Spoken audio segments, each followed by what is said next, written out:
যা ইচ্ছা তাই একটা বিশেষ দলকে খুশি করার জন্য ডিসি এসপি ইউনোর নানান পর্যায়ে এই মাসের রদবদল শুরু হয়েছে। আমরা বলি যে এখানে সরকার নিরপেক্ষতা রক্ষা করতে পারছেন না।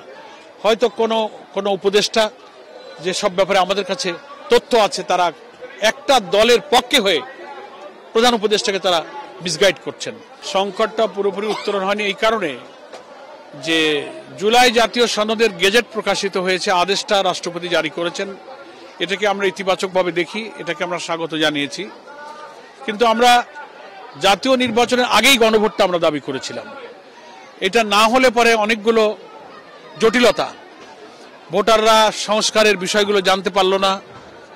আমাদের যে সমস্ত ঐক্যমতের ভিত্তিতে বিদ্যমান রাষ্ট্র ব্যবস্থা পরিবর্তন করে কি কি সংস্কার হতে যাচ্ছে, এটা তো ভোটারদের কাছে সরকারের দায়িত্ব, ইলেকশন কমিশনের দায়িত্ব এটাকে পাবলিক করা, ওয়েবসাইটে দেওয়া।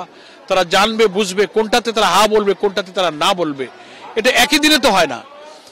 একই দিনে জাতীয় নির্বাচন হলে লোকেরা তো মার্কার ভোট নিয়ে ব্যস্ত থাকবে। তো সংস্কারটা কি এটা না বুঝে, সে মাইন্ডসেট না করে কোথায় হওয়ার কারণে এটা একটা সংকটের দিকে দেশটাকে ঠেলে দেওয়া হয়েছে। এই সংশয়, এই সংকট দূর করার দায়িত্ব সরকারের। আমরা নিয়মতান্ত্রিকভাবে 8টা দল আন্দোলন করেছি এবং আমরা বলেছি যে আপনারা গণভোটটা আগে দেন, মানুষকে বোঝার সুযোগ দেন এবং নির্বাচনকে নিরপেক্ষ করার জন্য লেভেল প্লেইং ফিল্ড এখনো নিশ্চিত হয়নি। প্রশাসনের যা ইচ্ছা তাই একটা বিশেষ দলকে খুশি করার জন্য ডিসি এসপি ইউনোর নানান পর্যায়ে এই মাসের রদবদল শুরু হয়েছে। আমরা বলি যে এখানে সরকার নিরপেক্ষতা রক্ষা করতে পারছেন না। হয়তো কোনো উপদেষ্টা যে সব ব্যাপারে আমাদের কাছে তথ্য আছে তারা একটা দলের পক্ষে হয়ে প্রধান উপদেষ্টাকে তারা মিসগাইড করছেন। এটা বন্ধ করা দরকার।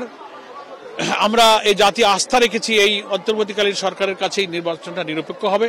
সেই আস্থাটা যেন নষ্ট না হয়। এখনো সময় আছে।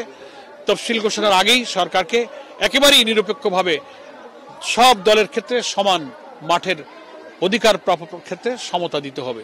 এটাই এখন দাবি। এবং আমরা 8 দল বিভাগীয় শহরগুলোতে সমাবেশের ঘোষণা দিয়েছি। আমরা এই লেভেল প্লেইং ফিল্ড, ফ্যাসিস্টদের বিচার, নিরপেক্ষ নির্বাচন, এই সব যে দাবিগুলো আমাদের 5 দফা ছিল সেগুলো আংশিক পূরণ হয়েছে, পুরোটা পূর্ণ হয়নি। এজন্য আমাদের এই নিয়মতান্ত্রিক কর্মসূচি অব্যাহত রাখবে। দেশবাহীকে আমরা এই কর্মসূচিগুলো সফল করার জন্য আহ্বান জানাচ্ছি। আসসালামু আলাইকুম।